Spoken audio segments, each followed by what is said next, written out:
Hello वालेकुम सलाम पप्पू परदेसी माइट कहिड़ा आहिनि ख़ुशि आहियो? खैर खैर ठीक ठाक निंड पए छा? न वेठो आहियां किथे वेठो आहीं?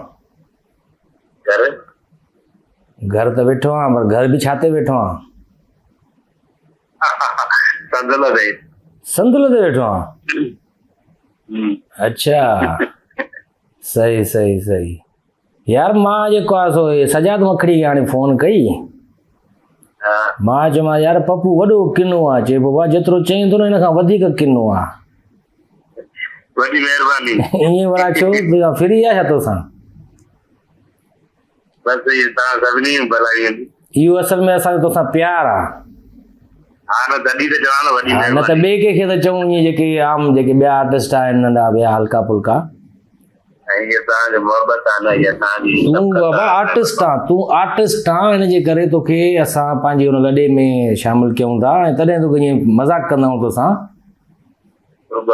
कुर्ब चिड़ंदो त न आहे नाराज़ त न थींदो न न साईं असांजी ताक़त आहे अलाह यार मां चिड़े जे करे त पोइ मज़ाक भोग न कयूं तोसां खिल भोग न साईं न का ॻाल्हि ई न आहे तव्हां उस्ताद जा दोस्त आहियो माना असांजे लाइ क़ाबिल एतिराम आहियो न उस्ताद या दोस्त माना उस्ताद न आहियां नथा सम्झो न माना हिकिड़ी ॻाल्हि आहे न त तव्हां पहिरियों त हुनजा दोस्त आहियो हुनजे करे जेको आहे मूंसां थी मुंहिंजे लाइ बि तव्हां सभई क़ाबिल एतिराम आहियो न कंहिंजे करे तोसां थी?